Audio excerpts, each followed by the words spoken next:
All right, welcome back to the show, ladies and gentlemen. It's been a minute. So it's a nice little Monday night. No football, so there's plenty of... and there's no basketball tonight either, so... There's actually nothing on tonight. So, glad you're tuning in. Anyway, welcome to Breaking the Law with Eddie Law. It is February 9th. No, sorry, not 9th. Why am I on 9th, my friends? 15th. It's one of those things, man, where the last 2 weeks are just blurred into one. It's all good, though, because this is what I do for fun. So I'm going to enjoy myself, and I hope you enjoy yourselves as well. I am your host, Eddie Law. If this is your first time listening to the show, this is an all-sports show. We talk everything sports, of course. Everything from football to MMA to basketball, everything in between. Maybe even some rugby, possibly today, huh? By special request. As always, I encourage you to reach out and contribute to the show. You can reach me on Twitter at ELAW31. That's ELAW31. On chat, little chat spot on Spreaker.com and the Spreaker app. And you can also reach out to the now working BTL Skype line at 602-903-3906. Lots of things going on. Shout out to Andrew Reed. Good morning, my friend. But on tonight's show, guys re-signing, guys getting hurt, butts to faces, and a guy gets kicked out at the start of a basketball game. But first, let's start out with I always like to start out with something that's non-sports related for at least a little bit. Can I talk some polo? Jesse wants me to talk some polo. I know nothing about polo other than like super rich white people play it. That's kind of all I know about it. I know nothing else about it. I've seen it on, what was it? I think they played it on a lot of movies, like Richie Rich and stuff like that. I think they played it on there. Not 100% sure. Anyway. So, there's a whole lot of things on this planet that I do not understand. I mean, a ridiculous amount of stuff I don't really get at all. But when there's a huge discovery, I'm 100% in. I'm interested. I want to learn about it. I want to read about it. Luckily, for things like this, I have friends like Andrew who can explain this sort of thing. And of course, the ever resourceful Mike Jarvis, who found a short video explaining what gravitational waves are, which if you even opened your eyes to the internet, you at least heard a little bit about last week. So I'm not going to go off on a scientific explanation of what those waves are or what it means, but I'm going to go off on a little bit of a different thing here. So, here's the thing. It definitely was one of the best moments of 2016 so far, but it was followed by one of the worst, at least for me, one of the worst moments of 2016 so far. So I was watching CNN that were talking about gravitational waves, and they're having a guy attempt to explain it in terms that people can understand. People that don't have degrees or aren't really super, I guess, versed in that. I'm assuming that's astrophysics. I'm not 100% sure. Someone tell me about it. Someone correct me on what exactly the term would be for it. But they had a guy trying to explain it for regular people, right? That's what I'm gonna call it, regular people. But so they had it, and it was a good 20 minutes of them explaining what gravitational waves are. And I'm sitting there trying to learn about it, and I've seen artist renditions of what two black holes crashing together look like. And there was also they had a clip on CNN of what it sounds like, what a gravitational wave sounds like. It was almost like a blip. You know what I mean? It was kind of cool because something so small, so little, or at least it sounds, and I guess in my normal person brain, it sounds like so tiny, yet it's a huge discovery. Astrophysics, Andrew Reed confirms. Thank you, my friend. So here's what bothered me about it. It wasn't, you mean mouth breather, says Jesse. Yeah, kinda. Anyway, now here's the thing that bothered me about it. Right after that gravitational waves thing, or story on CNN, literally right after it, they went off saying some crazy. They went off on a Trump thing. Oh, gravitational wave. That's an incredible story. Pam or whatever her name was. And now Donald Trump's quotes. What did Donald Trump say today? How can he, make us more crazy, in these days? What does social media have to say about Trump? They went off on, I timed it, legitimate 45 minutes on what Donald Trump said and why people were mad about it. It's incredible what people find important these days. That blew my mind and it depressed the hell out of me. And okay, so Andrew explaining a little bit of what the blip was. He says the blip in time they measured was 1/1000th the width of a proton. That blew my mind right there. Yeah. Yeah, look, man, I barely passed. I actually did take physics in high school. It sucked, but I passed it. But there was a lot of cheating going on, as far as like cheating off my friends in homework and having people explain it to me. I put effort in that class, no joke. That's the weird part. I was really good in biology, but obviously it's different. It's quite a bit different, actually. I was good in biology. I was good in biology. I was good in earth science. I was actually pretty good in anatomy and physiology, and in chemistry. But when it came to physics, I was kind of like, what the hell is going on?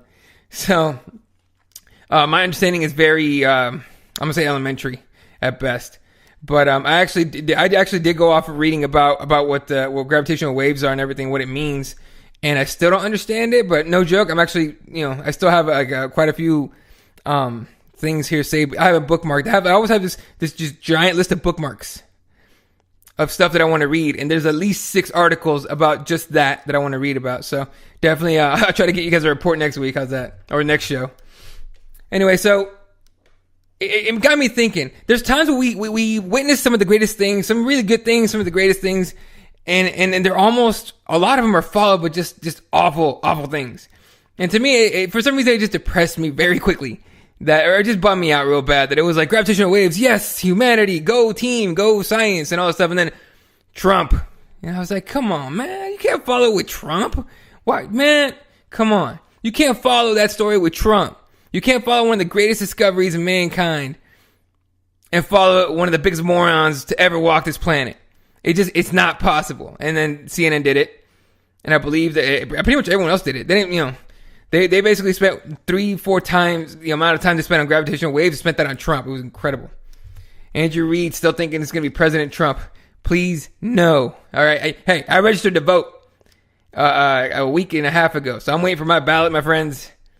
Yeah, Jesse, let him have it. Yeah, we don't want that happening.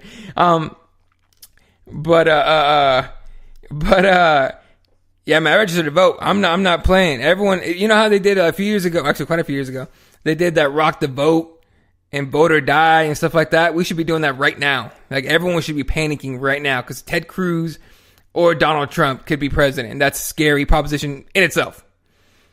Okay. I don't want to get political, so I'm just gonna pass on that one. How's that? Anyway. So this is what I want to get into. There are times where some of the greatest moments are followed by some of the worst. And humans are definitely part of it. For example, Peyton Manning. Now, Peyton Manning just won the Super Bowl. Super Bowl 50. Wasn't the MVP. It didn't particularly play very well. But, he was able to get to guide that offense to, I believe, a rushing touchdown. And the defense did the rest of the work. He didn't score, by the way. It was a running back, C.J. Anderson. Just beast mode into the end zone. It was awesome. But he wins it. He was Super Bowl 50. He wins it. He's got this clean image of him, golden boy image almost. His image is even better than Tom Brady's. It's even better than Tom Brady. Tom Brady has Deflategate. Tom Brady has, even if he wasn't involved in Spygate, which, if you remember, it was, the Patriots had filmed a bunch of the practice. And I forgot who they were playing that year. That's because no one remembers second place. But anyway,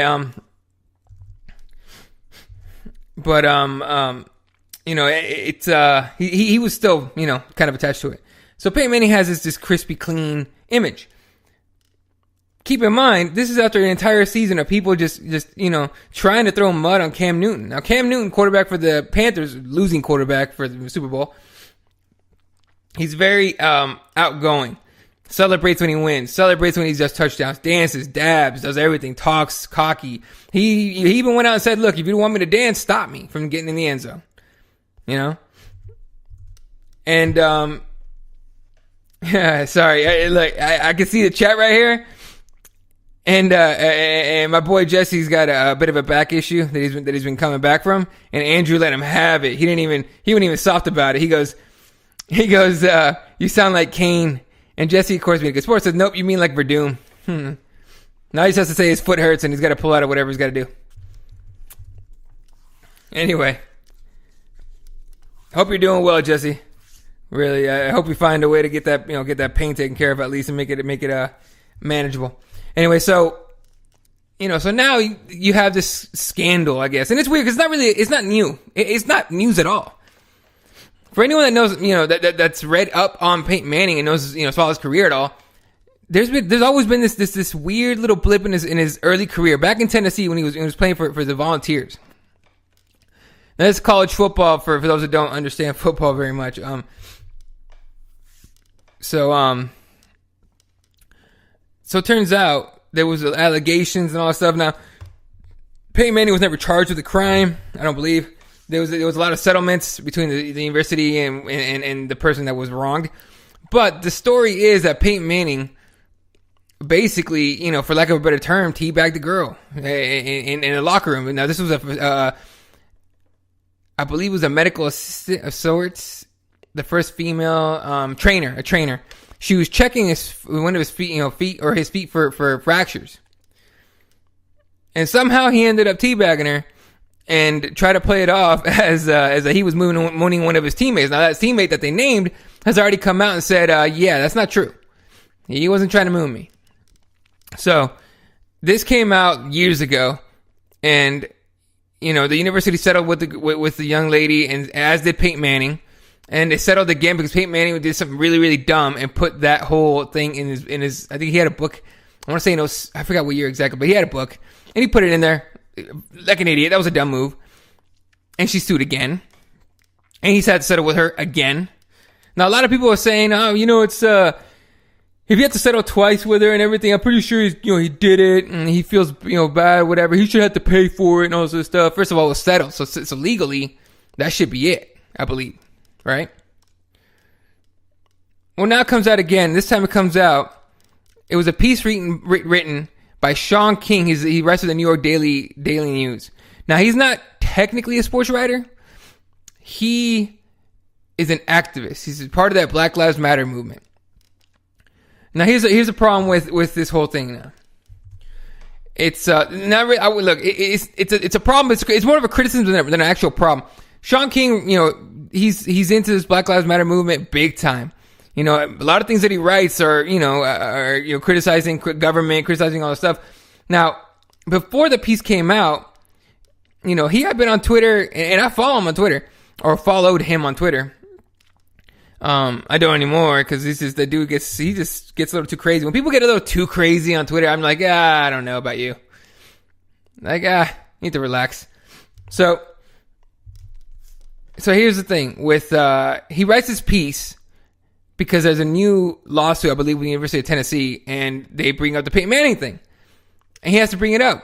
Now, Sean King had been on Twitter getting really upset about people talking about Cam Newton. He believes because Cam Newton's black, he was getting mud, he was basically getting the dirt thrown on him by the media. And fans and other people and all that. He believes that's why we're doing it, and he was always questioning, why don't you guys say anything about Peyton Manning? Why don't you say anything about Peyton Manning? So he writes this piece, okay? Now, had he written it later on, or even before the Super Bowl, I would understand that completely. I'd be like, okay, it's this lawsuit, Peyton Manning's names came up, whatever. But this makes it look just like he's just very, very, bitter about the Cam Newton thing. And it just makes him look really bad as far, in the eyes of, in my opinion, in the eyes of people that aren't taking sides. Now, I don't know if Peyton did it or not. I wasn't there. Luckily, I wasn't there. I didn't want to see that kind of thing. If he did it, that's messed up. It's no joke. But again, the young lady settled with him twice. And so throwing him down like that, it's bring this up again. I get bringing it up. You want clicks, views. It's all about, in quote unquote journalism these days, it's all about clicks, it's all about views, it's all about buys, right? And to pick a figure like that and bring out some controversy, I get it. I really do get it. I understand why Sean King did it. I don't know the guy. Personally, I don't. There's been a lot said about him. Jason Whitlock, disclaimer, I can't stand the guy. Jason Whitlock, in my opinion, is one of the shadiest dudes out there. Okay, but he already came out. He was firing bullets, saying that he doesn't believe that Sean King is white. He's a very light skinned guy, right? Sean King. And he's saying that he doesn't believe that Jason Whitlock says he doesn't believe that Sean King's white. or that black. He thinks he's white, pretending to be black. He thinks Sean King had written before a while ago that he was the first. He was involved in the first hate crime. He was beat up or he was attacked. Part of the first hate crime in Kentucky, which I don't believe, because when the state of Kentucky comes up in my head, I'm thinking there was quite a few hate crimes for his. I'm pretty sure, right? But let's go past that. There's just a lot of there's a lot of shady stuff going around Sean King. So it's just the timing of it is just all wrong. You know, and the other point I have on this is what's the point? Like, well, what's gonna happen now? Is Sean King going, aha, see, your superhero golden boy is not, your superhero white guy golden boy is not who he says he is. His image is not crispy, clean. It's built on lies. I want to say lies. He never lied about it. Peyton Manning never lied about it. He settled. He did what people with money do that don't want to have to go through the media scrutiny and have to go put their, become a distraction for their teams and their families. He settled. So this isn't, this story's going to be dead in a week or two. Unfortunately, right now, everyone's talking about it like it matters, Again, sexual assault is not funny, right? Not especially, and it's not something to be taken lightly. But this was taken care of years ago. And Sean King brings it back up because he's upset the media criticizes Cam Newton. And he thinks it's a black thing. I don't believe so. If you're going to put yourself out there like a Cam Newton, you should be able to take what comes with it. Ronda Rousey said all that she said for years and years and years. I'm the best. I'm going to retire undefeated. No one deserves to beat me. Boom, knocked out. She took that huge crap sandwich that comes with losing and after you talk so much. And what she pulled at the weigh-ins at the night before the fight and all that. Conor McGregor, he's been talking a lot. Imagine what's going to happen if RDA or Rafael dos Anjos, knocks him out or beats him. Just wins, just beats him. Especially if he knocks him out, okay? There's going to be a landslide of stuff coming at Conor McGregor. But it's well-deserved. He talks a lot, right? He's out there showing off and all that. So, look, Cam Newton brought it on himself. I can't agree with Sean King saying it's a race thing. I really don't believe it is. I honestly just think Cam Newton talks a lot. If you switch the attitudes, I guarantee Peyton Manning would have gotten just mauled. Okay, for dancing and dabbing. By the way, no one wants to see Peyton Manning dance ever. I've seen one video of him dancing and it was awful. It was like a Broncos preseason practice or something. So it's just dumb. Anyway. On the chat here on Spreaker, Jesse asking, why hasn't Peyton retired yet? Do you think he might make one more season? I think he, in his mind, he wants to play one more season. I don't think his body's going to allow him. But I mean, think about it. With all this controversy, maybe he wants to come back and try to clean up his, try to go out on a high note again. I don't know how much of a higher note you can go out after, unless you retire. You win the Super Bowl. Retire. It's over, dude. You go out, do what Jerome Bettis of the Steelers did. That guy extended his career to try and get to the Super Bowl. Gets there, wins it, and retires. Perfect story. Peyton Manning has a chance to do that and be a legend. It's, it's just what it is. But, I don't know. It's to me, it's just a story that's just, I just think Sean King brought it. It honestly sounds like he brought it up because he's just kind of salty about everything. So he had to attack the NFL's golden boy. It's almost like, you pick teams, you attack my team, I'm going to attack one of yours. It's kind of like that. That's what it seems like. Now, I'm not 100%, again, I don't talk to Sean King. I don't know Sean King. So I'm not going to go off and say, well, that's exactly what's going on. That's what it looks like. From the outsider point of view, just reading his article, which, by the way, is very one-sided. He doesn't talk about the other side of it. You could call him an activist journalist, or an activist writer. You could call him an activist writer. He's not a journalist. He doesn't seem like a journalist to me. You know what I mean? Like, he might call himself that, but it's just, when you write pieces to get a certain reaction and you exclude the other side of the story, when journalism is supposed to be down the middle, you're supposed to get both sides and be, you can't be biased. You have to be right down the middle, right? But when you write a very one-sided story, it's not journalism. It's an opinion piece at best. So, Sean King's, I don't know, there's nothing you can do about it now. He's already getting railroaded by everybody. There's a lot of people supporting him, by the way. But, when something's controversial, you want to ride that wave, get the clicks, get the views, get the buys. All right, we're going to take a real quick break here. Going to come back, talk about some NBA and college basketball. And, of course, at the end of the show will be all MMA all the time. So I'll be back here in a couple of minutes. This is Breaking the Law with Eddie Law on Spreaker.com and Spreaker app. Hit me up on Twitter at Elaw31 or in the chat on Spreaker. And I'll give the BTL Skype line number out when I come back from the break.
Welcome back to Breaking the Law with Eddie Law on Spreaker app and Spreaker.com.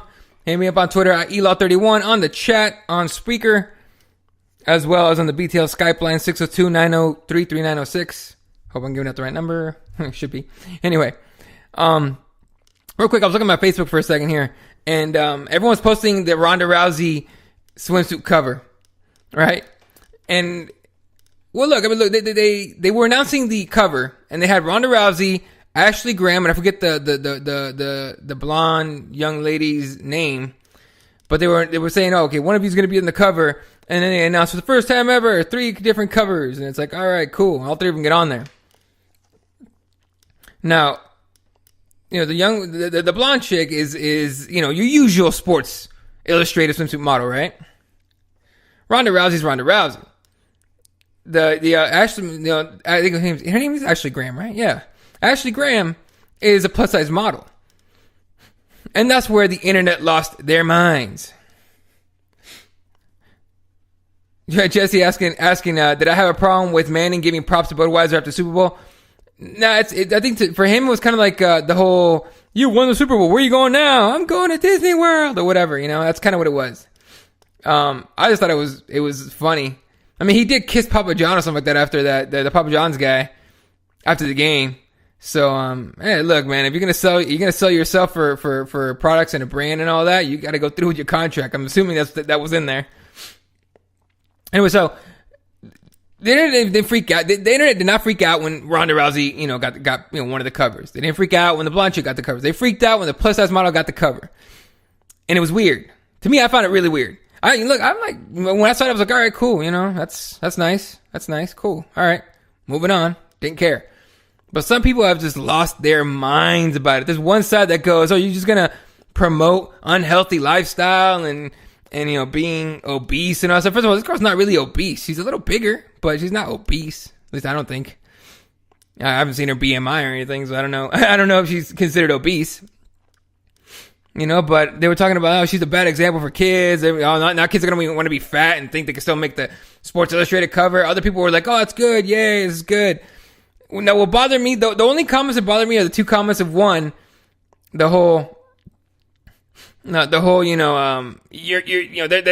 encouraging an unhealthy lifestyle. That bothers me a little bit. Because it's like, what's your problem, dude? Just let people do what they do. If first of all, if they want to do that, hey, do your thing, whatever. We want to be a bigger person. That's kind of on you. Good luck with all the health problems later on in your life, right?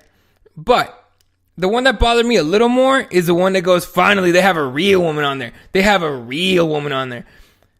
I'm pretty sure all three of those ladies are real women. They exist. Okay? Women are different. Every woman's different. Every woman's a different size. Every woman looks different. And every woman should be appreciated for being herself. So it's to me, the whole thing was weird. I didn't really care for the argument, but people were actually talking about it. It's really stupid. It makes no sense. Mind you, Sports Illustrated did it so people will buy so they can sell more covers, because there's gonna be a lot of people buying that thing. And so there's those weird, I call them weirdos, but there's those people that want to buy they want to collect the covers. I don't get why.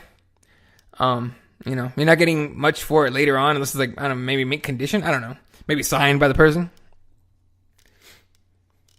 Jesse said, I hope those same people complain about fast food commercials. Yeah, I mean, look, it's such a PC world. Everyone complains about everything these days. So, like, I met one of my friends. Now I have a friend that's he's actually a former English teacher. He's such a cool guy that now that we're, that everyone's out of high school and all that. He was my high school. I think I had him for 3 years, like 9th, 11th, and 12th grade. He was my English teacher. And, after high school, a bunch of us, once everyone was like, way older in college and all that, everyone met up with him and everyone got hammered. He's that cool of a guy. He's a pretty cool dude. He's a vegan, but he never talks about it. I have one friend that won't shut up about it. And luckily, I don't know them on Facebook. I don't have them on Facebook and I don't have them on Twitter. And I'm going to tell you what I told them. They brought up, I was like, I'm a vegan, this and that, and I don't eat meat and all that. I was like, man, if I could, I would tackle the cow and slit its throat right there and just take a chunk out of the side, raw. I don't even care. Now, mind you, it was just me saying stuff to make them upset because I thought it was funny. But people, he got offended. He got really offended that I said that. I can't believe you'd say that. That cow didn't do anything to you. All of the animals in the world need to live. They all become magical unicorns later on. First of all, they don't. But it's just weird that they think that. So, again, but I mean, I didn't necessarily judge him for it or berate him at all. I just hell yeah, look, Andrew Reid says that we prefer to eat horses here over in the UK. There you go. Alistair Overeem approves. I bet he wishes he was still eating horses right now. Horse meat. That's the best excuse for popping for something, by the way. Horse meat. That's amazing. Anyway, let's talk some NBA. Of course, All-Star Weekend came down this last weekend in Toronto, Canada. Also, Saturday night was awesome. The 3-point contest was great. Came down to the Golden State Warriors, Steph Curry and Klay Thompson, and Phoenix's own Devin Booker, the rookie. And then, of course, at the very end, it was going to be Steph Curry and Klay Thompson. And Klay Thompson taking the win. That was fun. The dunk contest was phenomenal. If you haven't watched an All-Star, an All-Star weekend or an All-Star dunk contest or anything in a while, this is the one to watch. Look it up on YouTube. There's dunk highlights everywhere. I'm sure somebody at this point has posted the entire dunk contest. It is so good. Aaron Gordon of the former Arizona Wildcat, by the way. Aaron Gordon of the Orlando Magic and last year's champ Zach LaVine of the Minnesota Timberwolves just went off. They did some incredible dunks. And Andrew Reed with the quote of the night. Andrew saying, if God had wanted us to eat vegetables, he would have made them out of bacon. I 100% agree. Someone make a meme of that, like real quick. that is a perfect quote right there. Anyway, so this was the All-Star weekend to watch. If you haven't seen it in a while, for sure. Dunk contest was incredible. Aaron Gordon did jumping over the Orlando Magic mascot while the mascot was on top of what do they call those? Those hoverboards that explode. It didn't explode. It would have been. I think he would have won the contest had it exploded on the mascot or whatever. But the mascot was on the thing and he was rotating. And Aaron Gordon dunked it beautifully. You have to watch it to appreciate it. I could describe it all day, but it just will not do it justice. It was an amazing, amazing performance from Aaron Gordon. Zach LaVine did good too. I don't think he won though. I think Aaron Gordon got robbed. I really do. Now it might be the fact that he's from my he's a player for my alma mater, but regardless, it's I don't know. I just think honestly, if you just go off the dunks, he should have won. But what are you gonna do? So Zach LaVine takes the championship. The dunk contest championship, second year in a row. And then the All-Star game last night, Kobe Bryant, his last All-Star game, his last season in the NBA, is retiring after 20 years in the NBA. Lots of tributes left and right. I thought it was great. Look, I had fun watching it. A lot of people hate it. A lot of people were like, "Oh, there's no defense. There's no defense." It's an All-Star game. Come on. Oh, Jesse, come on now. Jesse's saying, how can jumping high and putting a ball in a basket be that great? Almost as lame as soccer. Yeah, the difference being me and you can play soccer. And, hit goals and have fun and all that. And probably hit some crazy ones. Neither one of us could dunk, I guarantee that. I dunked once when I was a teenager. And that's all that I had. But, people were complaining about the All-Star game. There's no defense because, the West scored 196 points. There was like 300 some odd points scored by in total. But they were complaining, like, oh, it was boring. It was awful. No one played defense. It's an All-Star game. It's a glorified exhibition. What are you complaining about?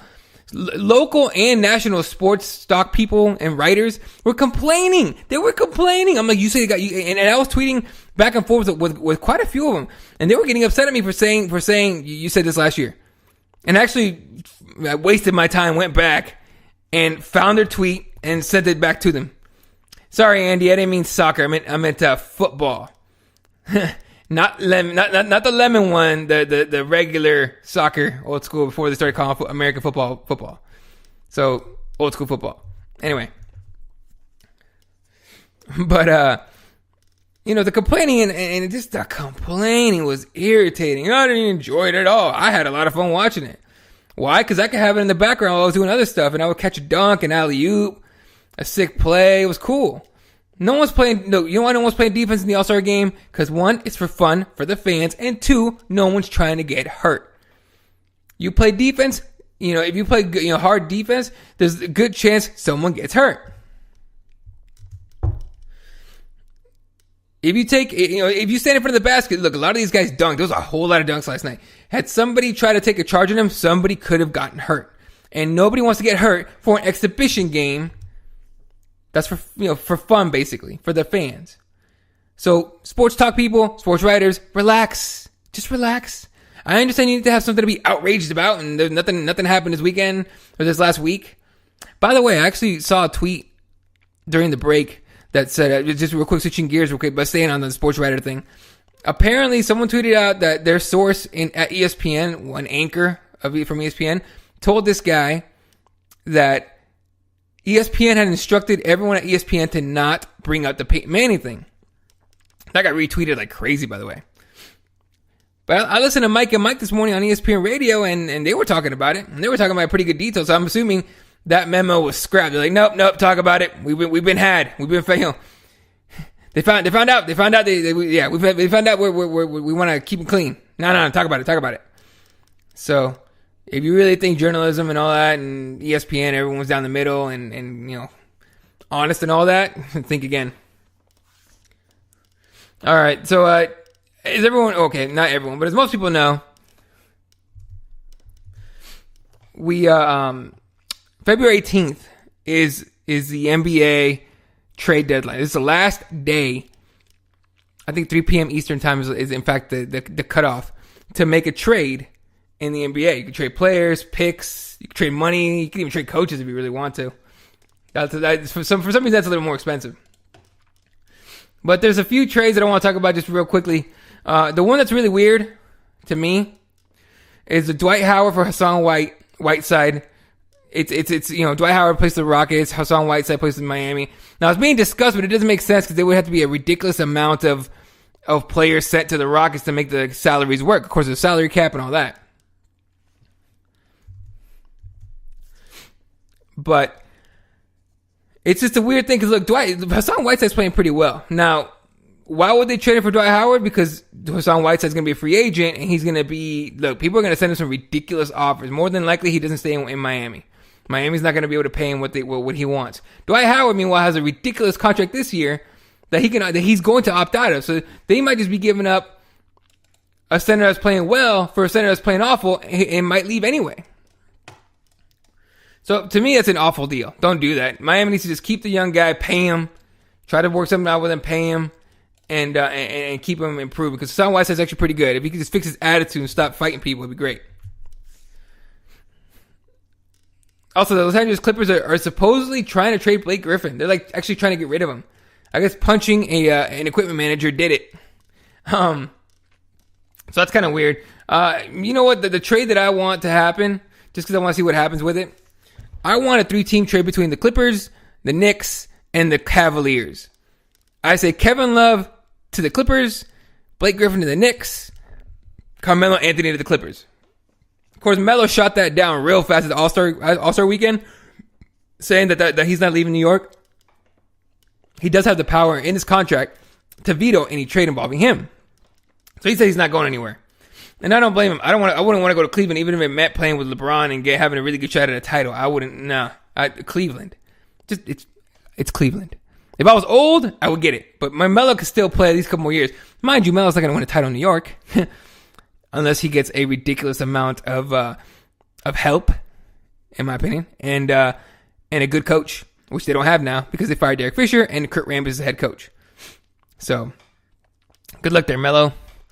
But yeah. Anyway, the other trades they're talking about, the Hawks are trying to blow up. They basically blow up their team, even though they're playing pretty well.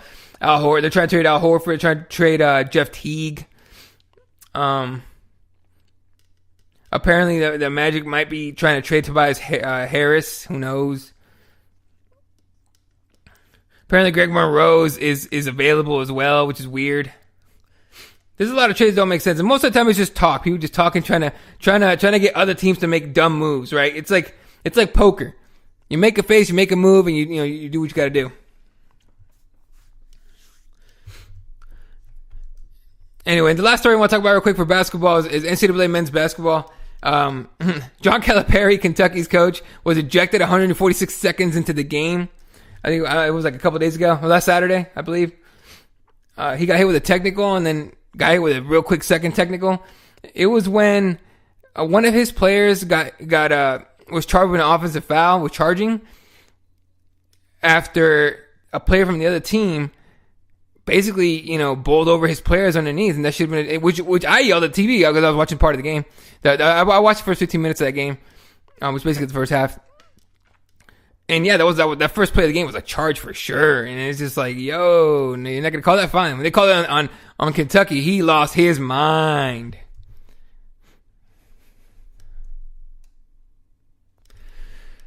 Jesse asking, was New York getting rid of the ex-player for messing with the player's wife? You talking about Derek? Oh, okay. Yeah, I know what you're talking about. Derek Fisher's now the former head coach of the New York Knicks. He was actually, here's the thing. Matt Barnes, who plays for Memphis, I think now, he he divorced his wife. Now he's the lady is now his ex-wife. But Derek Fisher, former teammate and good friend of Matt Barnes, is got together with the former Mrs. Barnes, and Matt Barnes didn't take very kindly to that because it's kind of messed up. Honestly, that's what do they call that, bro code or whatever. So yeah, that's what it was. But that's not why they fired him. They fired him because he's just honestly he's a guy that wasn't ready to be a head coach. He's not ready to be a coach, and so he should have been. Honestly, he should have been an assistant for years. I think they ruined the guy too. I don't think he's ever going to be a head coach ever again. No matter what some people say about him being a better coach than Steve Kerr. Steve Kerr has a title, so chill. But yeah, no, they didn't fire him because of that. If they did, it would have been funnier to me. All right, so Andy asked me to talk about rugby, the RBS Six Nations tournament.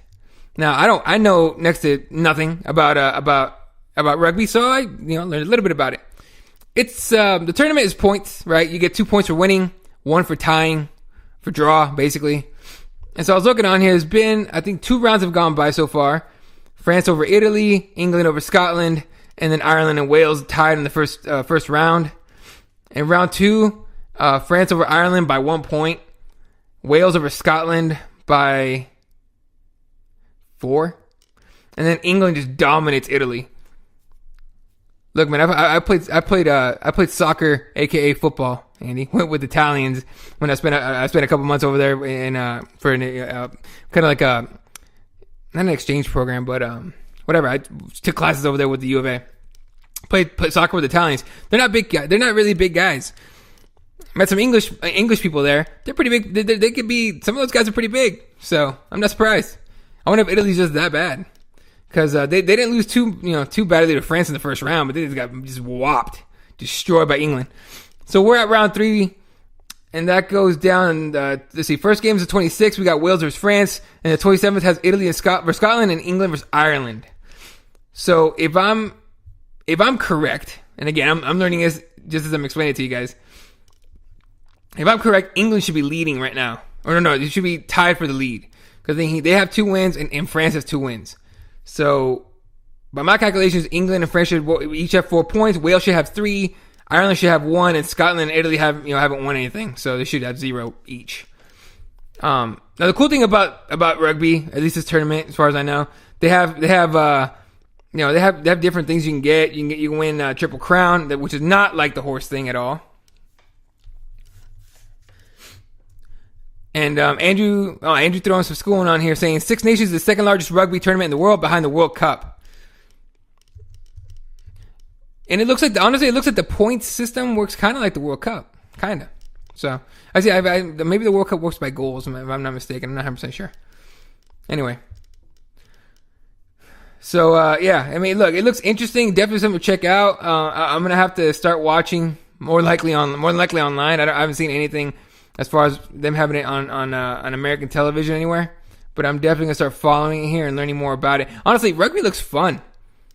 It looks like you lose a few teeth. You probably want a mouth guard. Now they probably lose, maybe lose an eyeball, possibly. These dudes are tough, I'll tell you that much. But but yeah, for sure. I'm definitely going to start watching it. Jesse saying, I'm lost. I think I need to write down notes. Me and you both.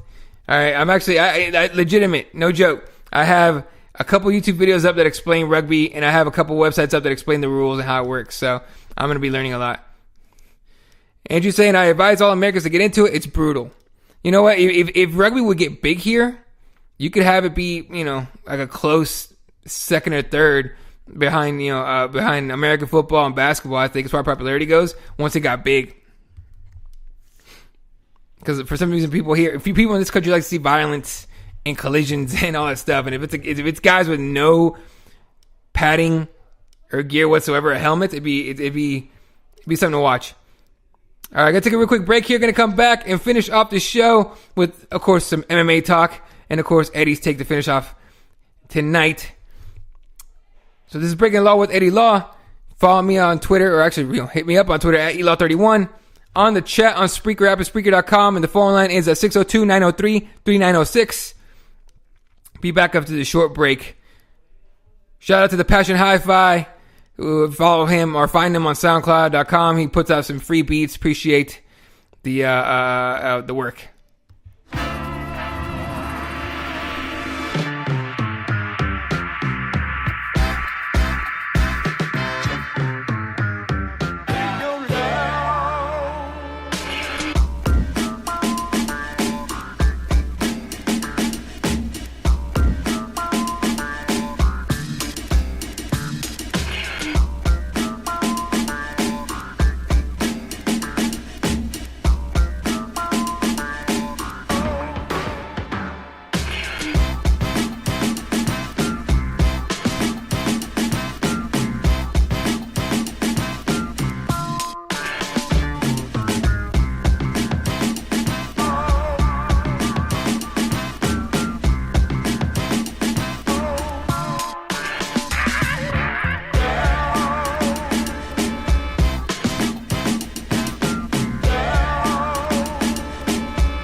Back on Breaking the Law with Eddie Law.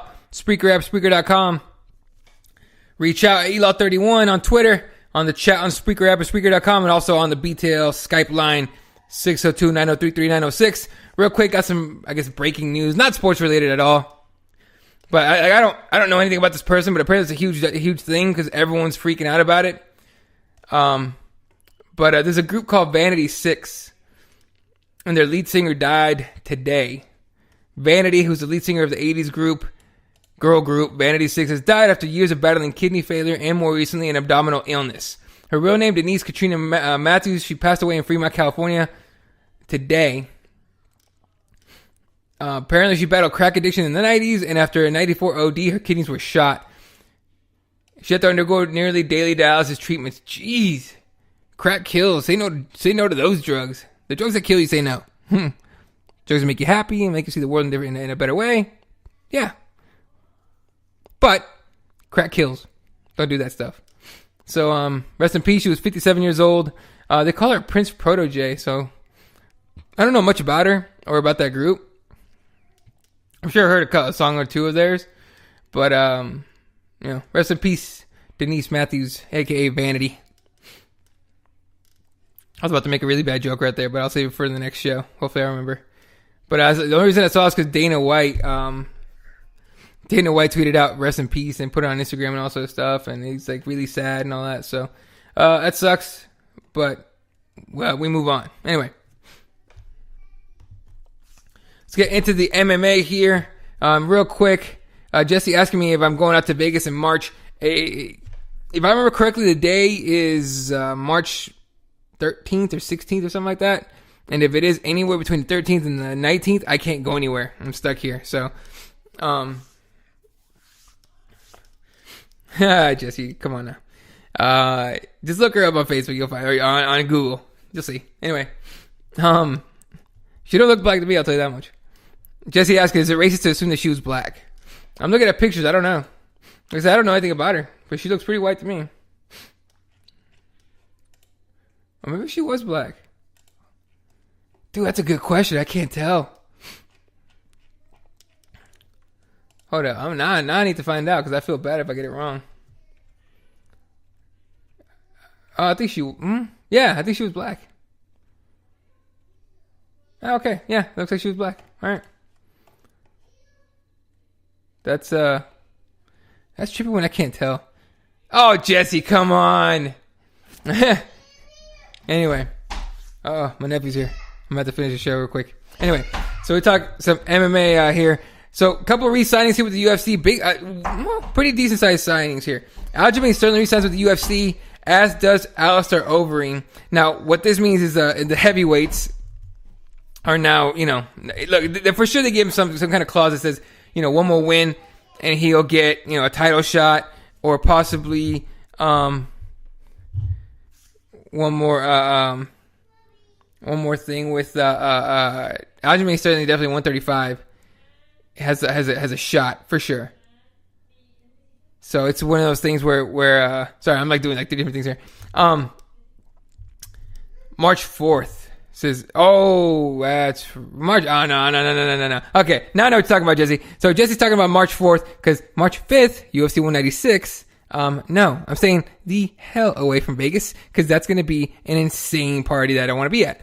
For some reason, I feel like there would be some kind of massive riot if McGregor gets knocked out or loses. All right, or if he wins. I think either way, the Irish like to party. Andrew, thanks for reminding me. Rest in peace, Kevin Randleman died, I believe Friday or Saturday due to heart failure. He had actually gone to the hospital with pneumonia and passed away due to heart failure. People say whatever they want about why and all that stuff, but it just sucks to have a guy like that die. 'Cause he's, all accounts is that he's one of the nicest guys out there. But if you look back at the Pride days, man, it's tough when you're, juicing a little bit, allegedly. So, but regardless, rest in peace. He honestly, he has some of the craziest highlights in history. And yeah, Andy, steroid abuse is a killer, man, for sure. So again, those re-signings by the UFC, Aljamain Sterling, Alistair Overeem, I think they're big, they're good, and the biggest loser out of all those is Bellator, because who did they get? Chris Lieben. I'm surprised they didn't try to get Mayhem Miller, but what's it called? What do we call him? Venator FC in Italy got him instead. So that's weird. The other thing that's in MMA, there's not a lot to talk about MMA right now, to be honest with you, or today. Of course, we have that event this weekend, which I'm gonna go over really quickly. But Bellator's doing this weird thing where they're trying their hardest. They're trying their hardest to make their fights matter. Now they're going out and they start saying they put out these weird things where it's like Bellator getting extra security for Kimbo Slice and Dada 5000, so they don't do anything crazy before the fight. Dude, they're gonna fight. Forget the security. They're gonna fight anyway. So chill. Kimbo Slice trying to put it out there like trying to put it out there like it's what do they call it? He called it the World Street Fight Championships or something like that. Let me see. Oh, World Street Championships, what they're calling it. That's awful. Stop. Bellator, stop it. Find a better way to promote your guys, okay? Just stop it. Seriously, look, Bellator looks like they're just so exhausted they're not even trying. They're just they were trying to gain ground here and there. It's ridiculous. Jesse clowning on Romero a little bit. Yoel Romero, Jesse saying, Yoel Romero was framed by the UFC. They put a steroid in his protein shakes. Andrew replies, more likely they put protein in his steroids. Oh. Well. What are you going to do? I did get your tweet there about not being able to comment on there, so I appreciate you actually being able to get on here. Big Country might go to Bellator. And that would actually be a good signing by them, to be honest with you. That wouldn't be a bad signing by Bellator. But, honestly, it would kind of be, for him, it would be an admission that he's no longer going for the title, if he ever was. But, I'd like to think that Big Country would have deserved a title shot by now. You know what I mean? But, it's weird.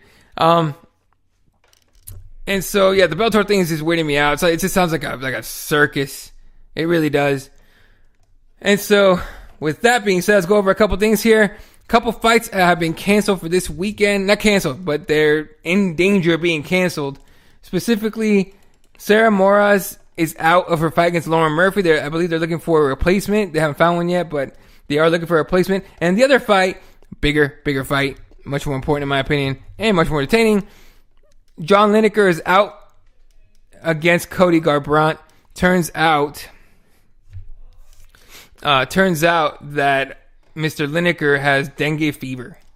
So Cody Garbrandt, the UFC's scrambling, trying to find him an opponent for this Sunday. So it's it really sucks because that fight. Look, Lineker vs. Garbrandt was going to be a crazy fight. It was possibly going to be a fight of the night candidate. But real quick, let's go over the fights. UFC Fight Pass prelims kicking off 5:30 p.m. Eastern, 2:30 p.m. Pacific time on Sunday, not Saturday, Sunday. Kicking off with Anthony Hamilton against Shamil Abdurakhimov. Have fun saying that 10 times fast. Moras vs. Murphy is supposed to be on Fight Pass prelims, but if they can't find her a replacement opponent, it's probably just not going to be on there at all. Then Marion Reneau taking on Ashley Evans-Smith. Then on the FS1 prelims at 7 p.m. Eastern, 4 p.m. Pacific time, Jordan Abib-Webb against Nathan Coy. Why Nathan Coy's in the UFC? No idea. Trevor Smith against Leonardo Augusto Leleco. Then Daniel Sarafian against Oluwale Bangbos. And then Alex Garcia against Sean Strickland for your featured prelim on FS1. And the FS1 main card, 9 p.m. Eastern, 6 p.m. Pacific time. James Cross is back taking on Shane Campbell. Chris Camozzi against Joe Riggs. Joe, stop it, man. Stop it. Oh, do not hate on my Phoenix Suns right now. Do not. Homeboy saying say no to the Phoenix Suns, everyone. Look, stop hating on my Phoenix Suns, all right? We're having a bad year. Okay? We're having a bad year. We're having a down year. We'll be back in 5 to 10 years. We'll be back. All right? Chill.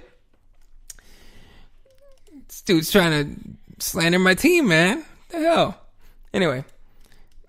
Then we have Dennis Bermudez coming back against Tatsuya Kawajiri. Of course, if you remember, Bermudez had to drop out of his last fight, which would have been a baller fight. Lineker against Garbrandt, no longer. Garbrandt in danger, not even being on the card. Derek Brunson against Juan Carnero. And the main event, Cowboy versus Cowboy. Donald Cerrone against Alex Oliveira. I hope the nickname is on the line. It needs to be. It really needs to be. We have enough pit bulls when we can't have two Cowboys. We need to be one of them. Although Oliveira has Cowboy tattooed on his chest, so that's gonna be a tough one. If he loses, he's got to get rid of it. All right, to end the show here, I have a little segment called Eddie's Take. It's real quick. There was an article put out today. It was put out, I believe, by I want to say Yahoo Sports, saying TMZ paid $100,000 for that Ray Rice elevator knockout video. If you guys remember, Ray Rice knocked out his then fiance, now wife, knocked her out in an elevator, and that literally ended his career right then and there because it was caught on video. Turns out TMZ paid $100,000 for that video. Now, look, TMZ's paid for videos before and materials and photos and all that stuff. Fine, I get it. In fact, other outlets have done that as well, right? What bothers me about it is that when the security guards saw the footage, they called TMZ themselves to sell it to them. That is a trip. Now, I know security guards, they're not police officers, so they're not sworn to do anything, ethical. But, man, you can't do anything because someone else is going to rat you out to TMZ. If you're famous, watch it. Don't get caught on tape. It's going to be crazy. Oh, there's a little going back and forth here on the chat. Jesse, okay, so I think Jesse and Tim going back and forth about Big Country. Talking about Big Country should have gotten a title shot. Jesse Rubalcaba saying no, Benson had a title, or who's better, I guess. Benson had a title and beat top contenders. Big Country has beaten any top 5 people in a while. Yeah, hey, screw it. Since we're all on now, let me look up Big Country's record. We can talk about it.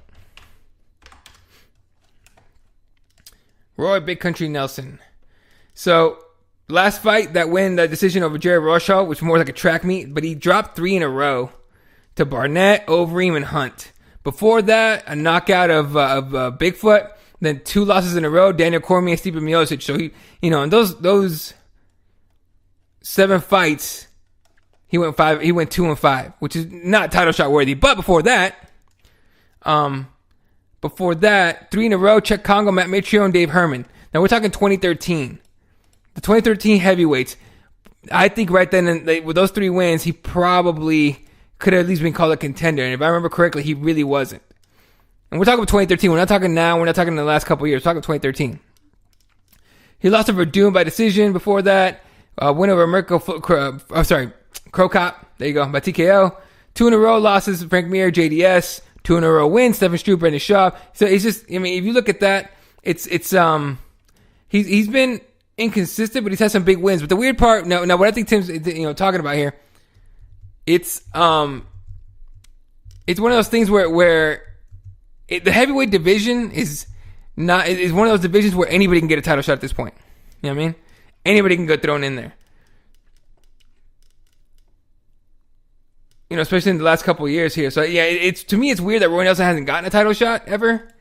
But to me, if I had to compare him to somebody, to me he's the Michael Bisping of the heavyweight division.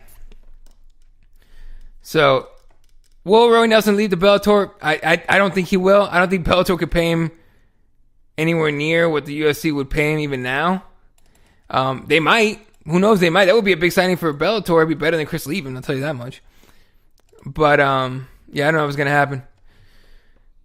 What a way to end the show here. So anyway, he was considered. He just lost key fights to Jesse. I'm just saying, Tim. Look, man, he's the Bisping of the heavyweight division. Bisping has been on the edge of a title shot so many times, and he loses big fights, man. He really does. And he only wins in Europe, it seems. So yeah, Bisping will get his soon. I don't know if he beats Anderson Silva, and even if he does, I mean he ain't beating Luke Rockhold. Can we agree on that? The heavyweight division, Mike Jarb saying the heavyweight division isn't really good anymore in any promotion. It really isn't.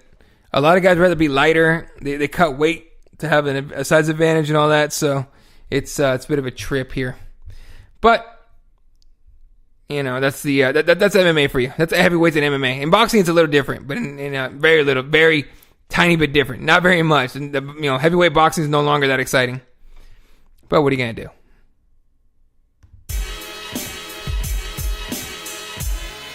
All right, that's going to do it for me tonight. Appreciate everyone tuning in. My friend Darkest Fangs, Jesse, Mike, Andrew Reed, always tuning in. Appreciate it, my friend. Everyone that tunes into the shows, I appreciate it. You guys are the best. Shout out to the Passion High Five for those break songs. Shout out to H. Everything, the intro, outro, my brother. Hope I can get him out on a podcast sometime soon. Maybe the ULI. Anyway, everyone have a good night. Take care of yourself. Take care of each other. Have a wonderful week. And I'll catch you in the next episode of Breaking the Law with Eddie Law. See ya.